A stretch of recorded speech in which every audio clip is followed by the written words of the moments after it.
Bonjour à tous, voici un nouveau tutoriel sur les bases de Valorant et cette fois-ci on va parler des mouvements.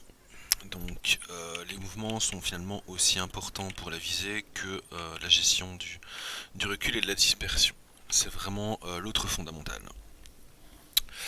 D'abord un petit peu de théorie on va dire et puis je passerai un petit peu à la pratique. Il y a une différence quand même avec Overwatch, notamment pour ceux qui connaissent. C'est que dans Overwatch, la précision n'est pas affectée par le mouvement. On peut sauter dans tous les coins et ce sera toujours précis. Alors, c'est vrai directement, dans le sens où dans Overwatch, on peut bouger comme ça changera absolument rien. Par contre, indirectement, c'est quand même plus facile de viser avec Macri si on est stable, plutôt qu'en train de bouger dans tous les coins.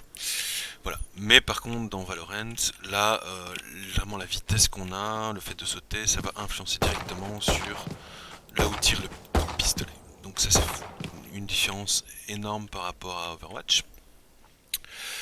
Il y a une autre différence qui va être plus utile à savoir ici, c'est que dans Overwatch, quand on appuie sur les touches de mouvement, on acquiert directement la vitesse maximale en fait du personnage. Tandis que dans Valorant, on a un effet d'accélération et de décélération. Et ça c'est important à savoir et surtout à maîtriser. Alors pourquoi simplement, comme j'ai mentionné dans la première vidéo, plus on est lent dans Valorant et plus l'arme va être précise. Donc quand je dis ça, il y a la notion, vu qu'il y a la notion d'accélération et de décélération, il n'y a pas la notion de je suis en train de bouger et je suis arrêté. Il y a vraiment cette notion de vitesse en fait. Et donc la précision maximale n'est pas atteinte nécessairement quand on est à une vitesse 0, mais quand on est proche de 0. Et ça c'est important à savoir, parce que ça permet de gagner quelques millisecondes en fait. Et notamment ça va être très important dans les mouvements et dans tout ce qui va être le peaking. Donc le peaking c'est quoi? C'est regarder être derrière un angle et tout ça. Voilà, ça c'est le peaking. Et la gestion des mouvements va permettre tout un tas de techniques de peaking différents, bon, même si ça reste basé sur le même principe, mais voilà, cette gestion du mouvement est vraiment fondamentale. Alors comment on fait pour gérer le mouvement? Eh bien, il va falloir synchroniser sa main gauche et sa main droite pour tirer au moment où le personnage est à l'arrêt. Voilà. Alors ici, je ne m'arrête jamais. Je suis toujours en train d'appuyer sur une touche. La différence, c'est que au lieu d'attendre que mon personnage s'arrête pour tirer, je freine, si on veut. C'est un peu comme en voiture. Pour s'arrêter, on va pas lâcher l'accélérateur et attendre qu'on s'arrête. On va freiner. C'est la même chose ici. Donc en gros, pour freiner, c'est simple. Tu appuies sur la touche inverse de la direction dans laquelle tu vas. Et ça, c'est très important parce que il faut pouvoir réussir à synchroniser vraiment les deux mains pour finalement gagner une précision quasi parfaite, tout en finalement ne s'arrêtant jamais vraiment. Donc ça c'est important à maîtriser comme technique. C'est aussi fondamental que finalement la gestion du recul et de la dispersion. Alors, autre chose aussi, donc en fait il y a vraiment, quand la vitesse est quasiment nulle, on a la précision maximale. Maintenant, il y a moyen aussi, quand on marche, d'avoir une précision quand même assez haute. J'avais déjà mentionné dans mon autre tuto. Et quand on est accroupi, encore plus. Ce qui veut dire qu'on peut quand même se déplacer. Donc ma vitesse n'est pas nulle, hein, je suis en train de bouger. Mais avec une précision très forte. Donc c'est vraiment quand on saute et quand on court que la précision va un peu n'importe où. Ça c'est important de savoir également. Autre chose, les armes ne sont pas toutes affectées de la même façon. Je peux bouger n'importe comment, à la limite avec le pistolet. Hop. J'aurai très peu de perte de visée. Ça fonctionne avec notamment le Ghost aussi. Ouais bon là c'est un peu trop quand même.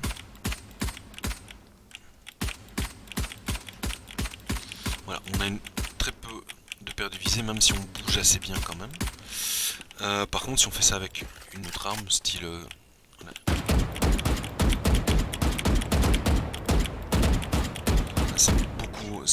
C'est beaucoup moins précis. Donc en fait, les armes sont vraiment... sont pas tous sur le même point d'égalité par rapport à ça. Ceci dit, le fait de bouger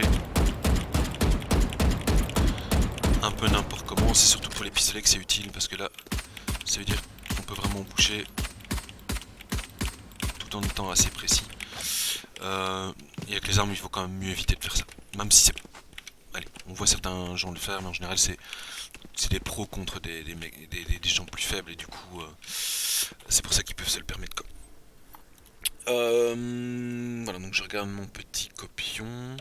Oui, voilà, juste petite remarque, les shotguns ne sont pas du tout affectés par ça.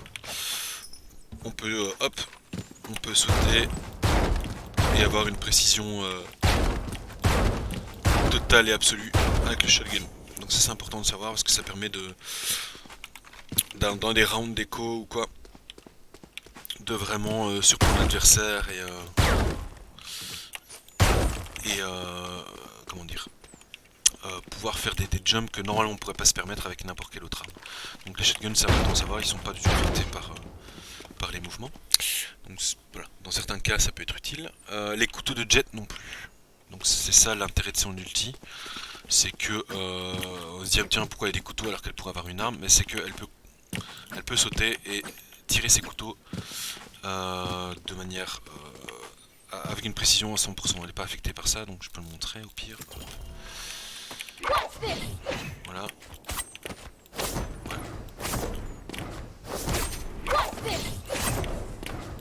Voilà. Donc ça c'est aussi important de savoir. C'est aussi ça l'intérêt de son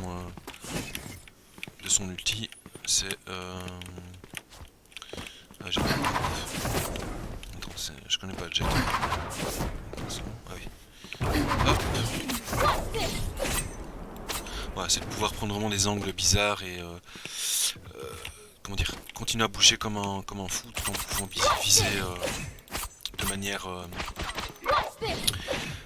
très très précise avec les couteaux de jet. Ça, c'est que ça sert son ult. Voilà, alors ensuite, voilà, j'ai tout expliqué pour l'instant. Donc pour rappel, pour la théorie, c'est vraiment contre-braquer, hein, freiner et tirer vraiment au moment. Ça c'est vraiment avec l'expérience qu'on va le voir. Et ça permet d'avoir une précision vraiment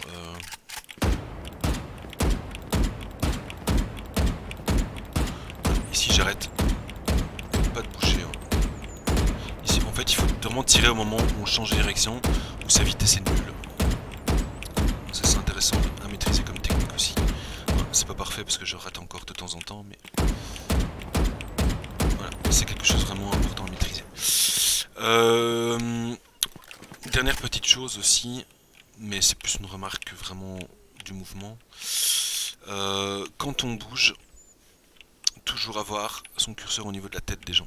Donc ça c'est quelque chose à apprendre. Avec le temps, on sait, on prend des petits repères pour savoir justement, voilà, ici il y a un repère comme ça. En connaissant les maps, on va finir par se souvenir d'où sont la tête des gens dans les différents angles, etc. Donc ça c'est vraiment quelque chose à faire. Jamais marcher comme ça, jamais marcher comme ça. Toujours le curseur à la hauteur de la tête des gens. Ça va doubler votre nombre de kills déjà. Rien qu'en faisant ça. Rien qu'en se déplaçant comme ça, plutôt que comme ça va doubler votre nombre de kills. Tout simplement. Alors pourquoi, encore une fois, c'est la même chose. On va épargner de précieuses millisecondes en étant déjà sur la tête de... Disons. Sur la tête de la personne. Plutôt que si on est comme ça qu'il faut commencer à viser. Donc c'est aussi quelque chose de... un réflexe à apprendre. Ça vient assez vite ça en général. Toujours se déplacer avec la croix au niveau de la tête des gens. Ok, donc oui, toute dernière chose avant de passer à la pratique.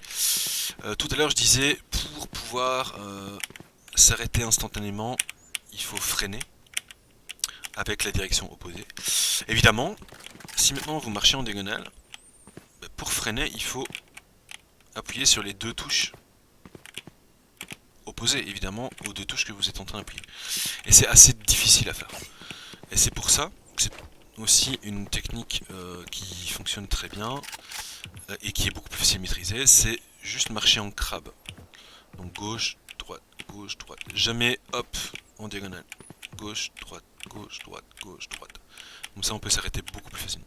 Ça fonctionne évidemment avant-arrière, mais c'est moins naturel et en général on le fait pas trop. On fait plutôt en marchant, etc. Voilà, donc la technique du crabe, c'est la vie. C'est plus facile en fait à maîtriser ces mouvements si on avance à pas de côté plutôt qu'en diagonale en fait, tout simplement. Voilà, donc je pense que pour la théorie c'est à peu près tout. Toutes ces techniques, enfin toute cette gestion de la vitesse et du mouvement de ton personnage permet de faire plusieurs techniques de pique. Alors pique c'est quoi? C'est regarder, je pique un mur, donc je regarde le mur. Spec Diffuse, je vais venir ici parce que ça permet de montrer des choses en contexte plus réel, même si le mode est vraiment très limité, donc bon, ça va pas être une vraie démo malheureusement. J'espère qu'ils vont améliorer ce mode là d'ailleurs dans le jeu final parce que c'est très utile aussi, notamment si tu peux faire les vraies maps en fait. Et je vais expliquer pourquoi.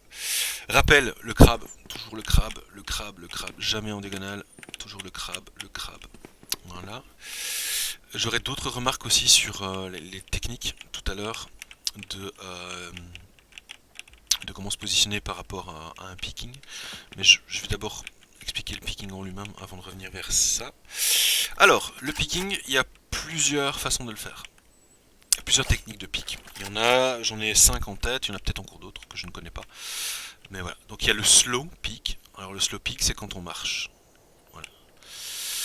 Chaque technique de pick est utile dans différentes situations. Donc en fait, c'est pas genre tiens, moi je préfère le slow pick, je vais faire du slow pick tout le temps.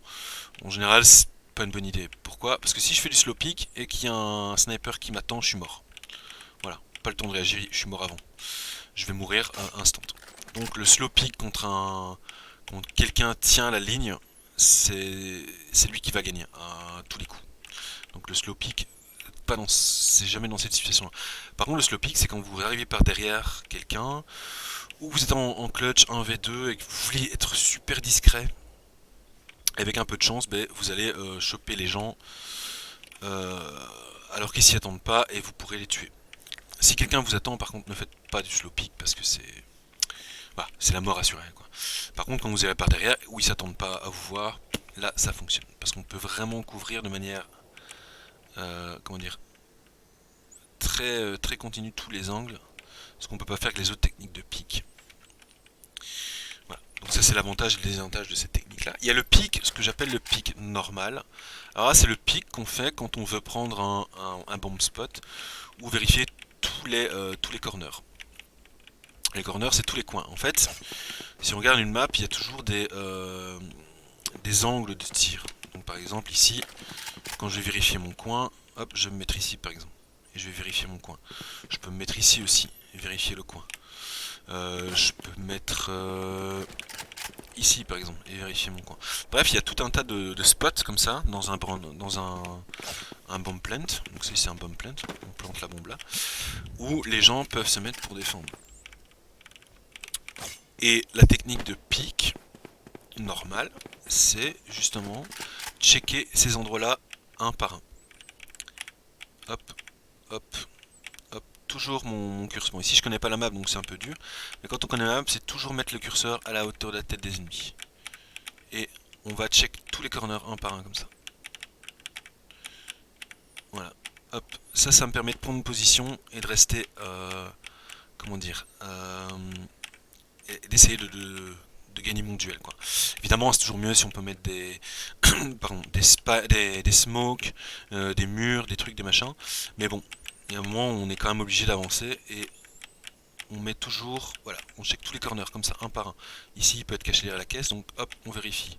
On vérifie derrière l'escalier, on vérifie là, on vérifie ici, ici, voilà. Et idem, même chose, hein. Donc on va vérifier là, on va vérifier là, là, etc. Alors vous remarquez que je m'arrête en fait. Je m'arrête. Je m'attends toujours à ce qu'il y ait quelqu'un. Donc en fait, il ne faut pas commencer sa manœuvre de où je m'arrête dès que je vois quelqu'un. C'est j'y vais et j'imagine quelqu'un. Je me tiens prêt. Donc ça c'est un pic assertif. Il faut pas arriver et puis prendre la décision de s'arrêter. Donc c'est vraiment je m'arrête. Et s'il y a quelqu'un, bah, je tire. C'est pas je m'arrête si je vois quelqu'un. C'est je m'arrête et si je vois quelqu'un, je tire. Ça c'est aussi très très important. Ça permet de gagner quelques millisecondes. Et encore une fois, pour le répéter, je le répéterai jamais assez, millisecondes, c'est ce qui vous permet de tuer quelqu'un par rapport à se faire tuer. Voilà, ça c'est la technique du pic normal, très important, c'est finalement la plus importante à maîtriser. C'est aussi allez, par rapport au slow pick qui est relativement facile à maîtriser, le pic normal c'est difficile et c'est aussi très important parce que ça va vous permettre d'avancer dans les branch plants, dans les bomb plants pardon, et de gagner vos duels finalement plus facilement. Donc pour rappel, on check les corners, tous les corners possibles. Pour ça il faut une gagner de la map, donc c'est avec le temps qu'on apprend. Mais surtout, hop, je m'arrête. J'attends pas de voir, il y a quelqu'un, il faut que je m'arrête. Non, je m'arrête, et s'il y a quelqu'un, je le tue. Ou j'essaie en tout cas de le tuer. Alors, on a l'autre technique qui est le jiggle picking. Alors le jiggle picking, ça sert à quoi? C'est, vous savez que quelqu'un est là, parce que vous l'avez vu juste avant, ou comment, quelqu'un vous a dit il est là-bas, machin. On sait qu'il nous vise, on sait que le mec c'est pas un manchot, on sait qu'on a de fortes chances de mourir. Alors il y a une technique qui s'appelle le jiggle pick. Le jiggle pick en gros c'est plus ou moins ce que j'ai montré tout à l'heure dans la partie théorie. C'est en gros on essaie de tuer le bonhomme comme ça. Alors l'idée c'est que c'est vous qui choisissez le rythme à laquelle vous le faites. Donc pas faire ça parce qu'il va s'habituer au rythme. Mais une fois, hop, ensuite j'attends un peu, hop, hop, deux fois, puis hop. Et ça permet de le dégager du coin. Parce que si il veut pas... lui il a vraiment très peu de temps pour réagir. Et en général il n'a pas le temps pour réagir à cause du jiggle pick. C'est vraiment vous qui choisissez le rythme. Donc lui il a pas le choix, il doit soit circuler, soit risquer de se prendre un headshot perdu, alors que normalement c'est lui qui tient le coin et à l'avantage normalement. Donc c'est à ça que ça sert le jiggle picking. Maintenant c'est très difficile à faire et ça ne donne pas nécessairement des bons résultats. Il vaut mieux faire avec ses copains, utiliser des smokes pour bloquer les endroits et faire du picking normal évidemment. Mais bon, ça reste une technique qui peut être utile si on ne veut pas prendre de risques tout en essayant de se choper un petit pic gratuit, quoi.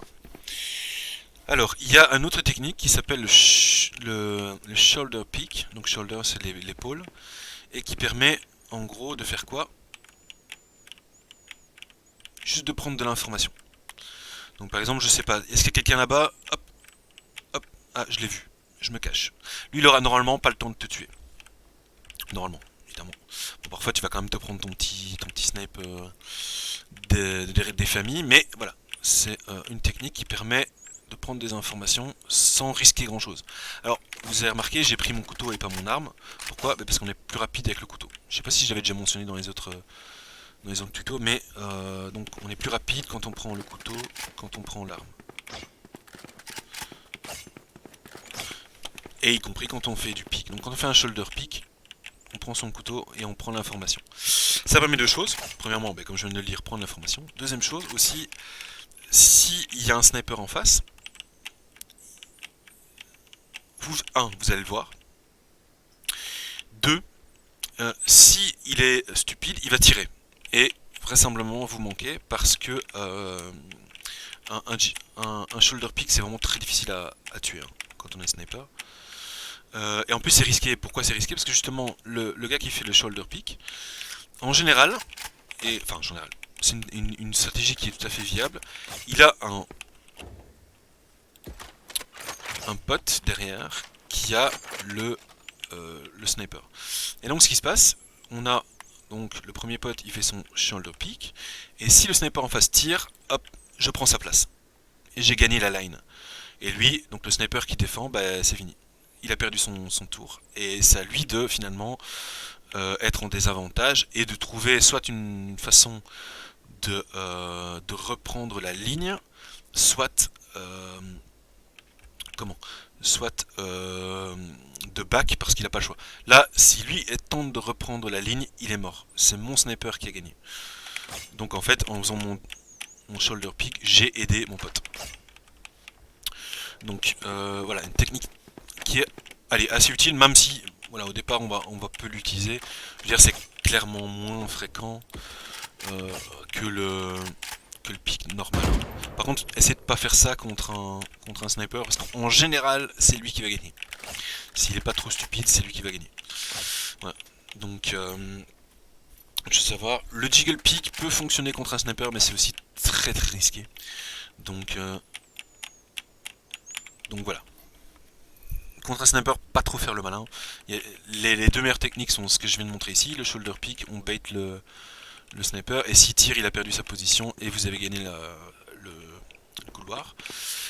Ou alors, ouais, non, pas ça évidemment. Pouvoir balancer des smokes avec Brimstone notamment, pour, hop, on smoke sa position, et pouf, on prend la position. On sait que le sniper est là, donc il n'y en aura pas là, mais il y aura peut-être un autre gars, hop, on y va, hop, et on avance. Pendant qu'il est smoké, lui il a perdu sa position, pas avancé. Voilà, donc ça c'est aussi les deux meilleures techniques contre les snipers, c'est ces deux-là. Alors, il y a une dernière tactique contre les snipers, mais qui est en gros la roulette russe. Alors, on appelle ça le jump shot. Le jump shot, c'est extrêmement dangereux, et en gros, il faut jamais l'utiliser, sauf si on n'a vraiment pas le choix. Mais c'est une technique extrêmement difficile à manipuler, et en gros, il faut... Enfin, il y a très peu de chances que ça fonctionne. Mais ça existe, juste pour le mentionner. Alors, le jump shot, qu'est-ce que c'est? Alors, c'est pas sauter et tirer avec mon... C'est pas ça, hein. C'est évidemment pas ça, le jump shot, on est d'accord. Donc, l'idée, c'est de... Donc, tout à l'heure, comme je disais, pour tirer avec la WP de manière... Oui, le point rouge, c'est quand c'est précis. Donc, c'est vraiment très très sensible, hein. Donc, si je fais ça, la plupart du temps, si le gars est pas mauvais, il va me tuer. Donc, je peux pas faire ça. Je peux pas reprendre une lane de sniper si le gars est compétent. Bon, maintenant, si c'est un débutant, il y a peut-être moyen de le tenter, mais voilà. Il faut essayer d'apprendre à jouer correctement contre des joueurs qui savent jouer correctement. Donc si j'essaie de faire ça, je vais mourir. Forte chance que je vais mourir. Donc il me reste une chance de battre un sniper qui est en position, qui m'attend, qui sait que je suis là. Et moi, évidemment, que je connais. C'est le jump shot. Alors le jump shot, c'est quoi? Ça sert à essayer d'avoir le maximum de vitesse pour apparaître ici, être en position, mais en même temps arriver comment dire, en position arrêtée pour pouvoir tirer. Et on fait comment ça? Simplement, bon, évidemment, je connais pas. Ça marche pas. Donc en fait, il faut déjà avoir le flingue en main. Okay, d'accord. Voilà. Donc ça, c'est l'idée. C'est vraiment, on saute, on atterrit et on tire. Voilà. Ça, c'est le jump shot. C'est extrêmement difficile à maîtriser parce qu'il faut connaître la map par cœur. Et en plus, même comme ça, il y a quand même de fortes chances que ce soit le sniper d'en face qui gagne. Mais voilà, c'est une technique voilà, qui est le mieux d'exister. Sniper en herbe, si vous voulez vous amuser, vous pouvez essayer ça, mais essayez de ne pas le faire en match. Hein. D'abord l'entraîner en deathmatch. Parce que sinon, vous allez crever beaucoup plus souvent que prévu. J'arrive même pas à le faire. En même temps, ça fait longtemps que je me suis entraîné au sniper, donc voilà, tu vois, je suis beaucoup trop loin. En fait, vraiment, il faut tomber ici. Et on sait que le sniper est là, donc dès qu'on tombe, bam! Et à un peu de chance, ça marche, c'est mort. Enfin, il est mort. Ceci dit, clairement, c'est la roulette russe, hein, parce que bon. Voilà, malheureusement. C'est très très très très risqué avec peu de chances de réussite. il vaut mieux utiliser le shoulder pick avec un mate qui va prendre la place s'il y a un sniper qui a tiré en face. Ou, la technique des... On peut changer de perso, ouais. Je sais plus. Est-ce qu'on peut changer de perso? Ouais, pas ici. Ouais. La technique, voilà, oula, je suis loin. Des smokes pour bloquer la vision d'un sniper. Et comme ça, on peut avancer tout simplement.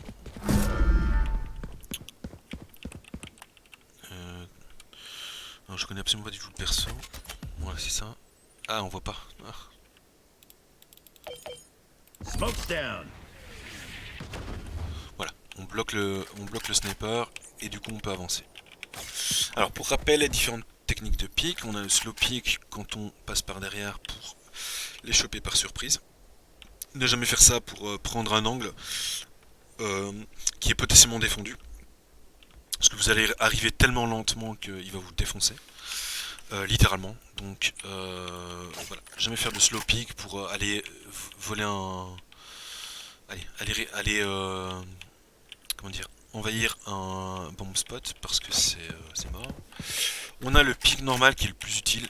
Donc tous les coins de planque, il faut les connaître par cœur évidemment. On va finir par les connaître, hein. Donc c'est juste un peu de temps. Ouais.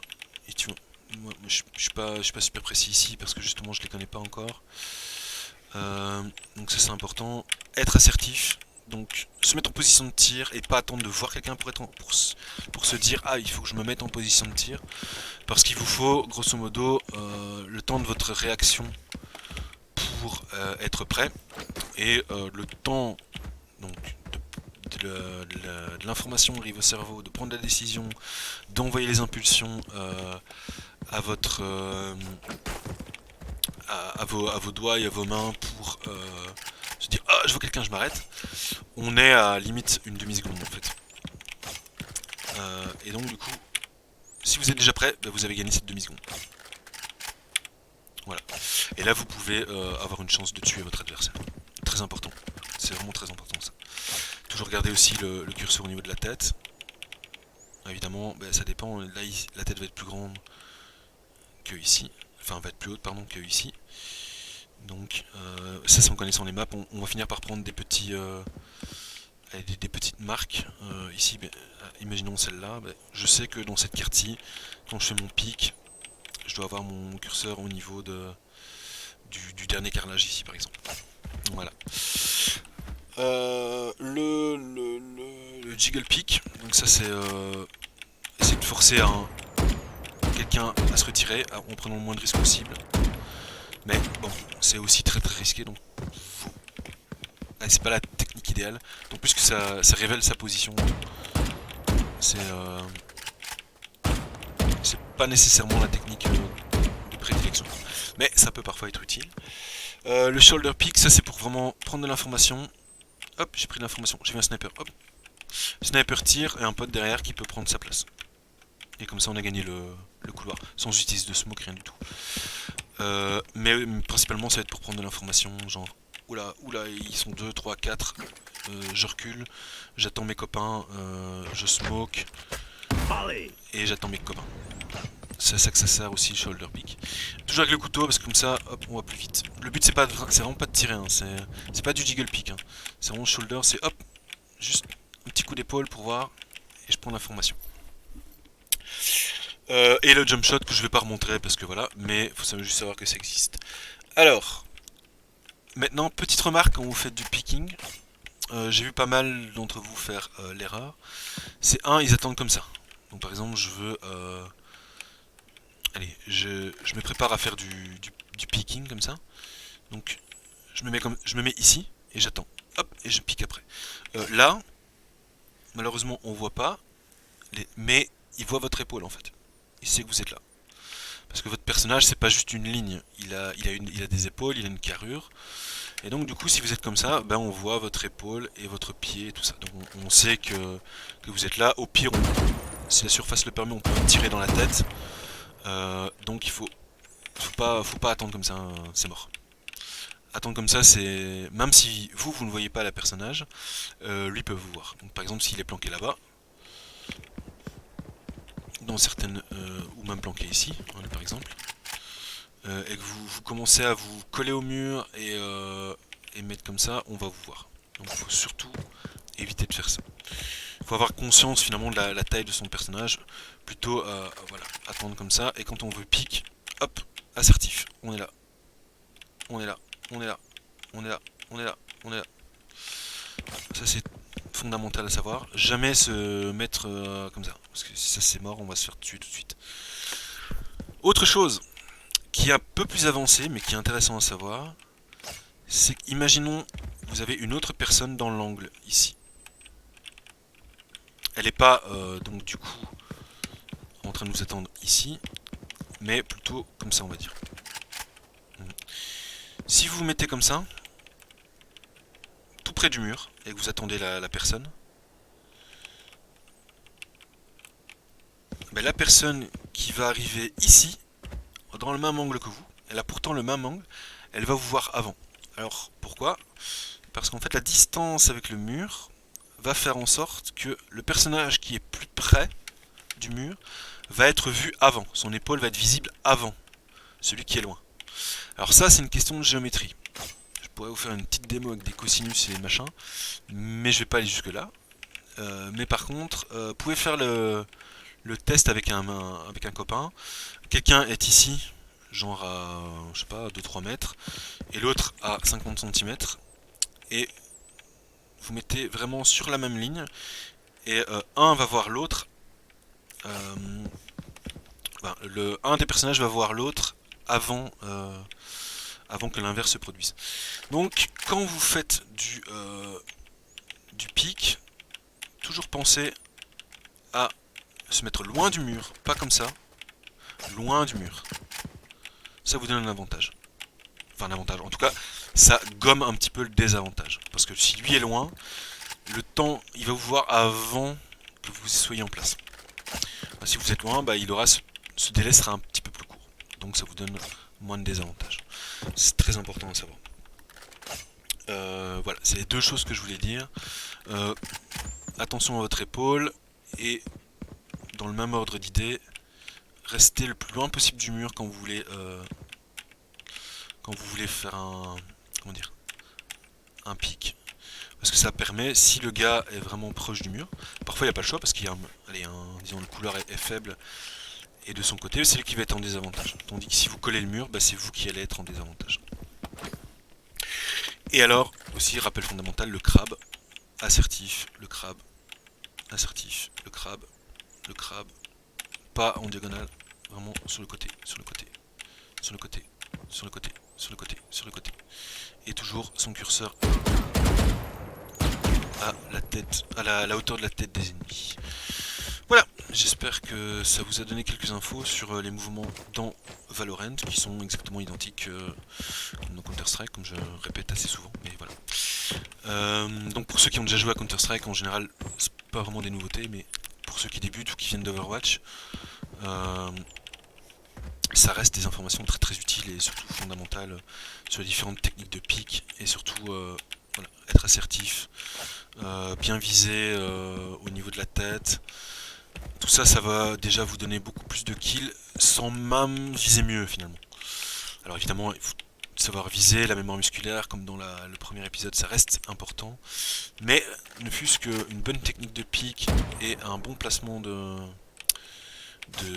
curseur, ça va déjà doubler votre score de kill et vos chances de survie dans le jeu, sans finalement pas faire grand chose. Il faut juste apprendre à synchroniser sa souris et sa main gauche, ou si vous êtes gaucher, l'inverse évidemment.